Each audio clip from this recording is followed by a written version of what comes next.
Hey there, this is my science communications project for Astronomy 101, Debunking Star Wars Science, and I am Tyler Burry. So here's our first example here, Exhibit A, the explosion of the Death Star from Star Wars A New Hope.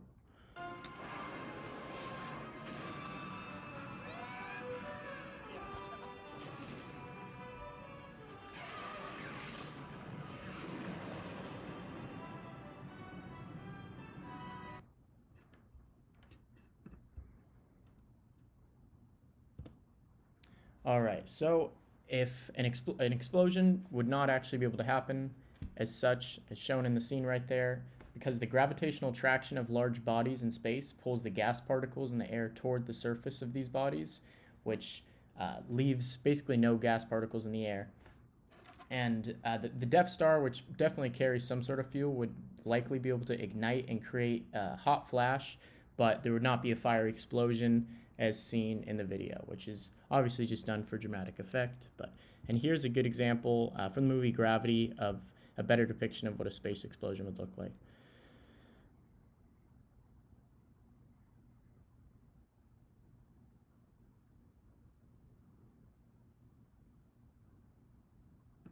Yeah, so as you can see, you've got the flying debris, and then there's the quick flash at the beginning, which is a much more accurate, less dramatic version of what a large explosion would likely look like in space. All right, now we've got Exhibit B, Star Killer Base from Star Wars The Force Awakens. Begin charging the weapon.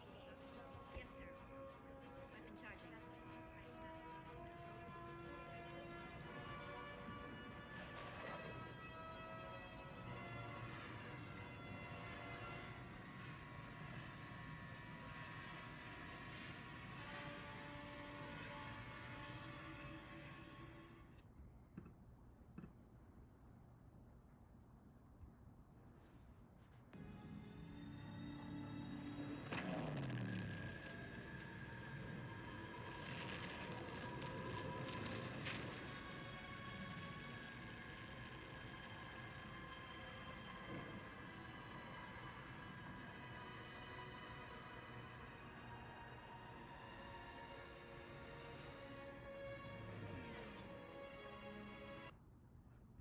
All right, so there's our second example.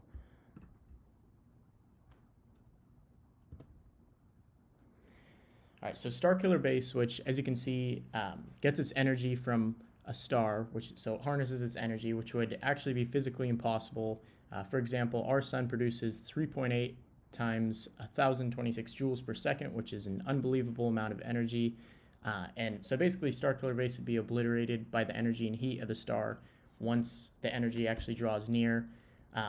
And not to mention, it would actually need an infinite amount of mass and density to even be able to suck out the energy of a star, which the only thing capable of doing so that we know of is a black hole.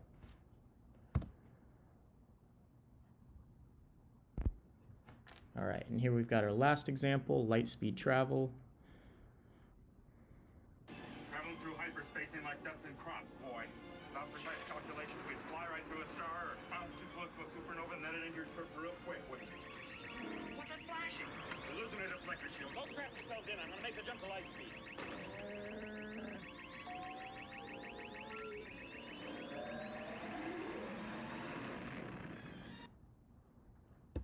All right, so very iconic scene there. We see a lot of light speed travel scenes in Star Wars, of course, if you've ever seen the movies. And as we've learned in this class, the speed of light is the fastest speed known to man. It travels at 186,000 miles per second. And even though this sounds extremely fast, it would still take a really long time to travel intergalactically. For example, if we wanted to reach the nearest star, Proxima Centauri, with light speed travel, it'd still take 4.2 years wall glowing light speed. So we'd be able to travel within our solar system, technically at going light speed, but it would pretty much be impossible to move at the speed that Star Wars depicts it, where they are traveling to another solar system just within seconds or minutes. And not to mention as well, if as a ship would approach the speed of light, its mass would pretty much increase infinitely, and the energy that is required to move it. So even if we were it would be impossible to almost get to that speed with what we know now.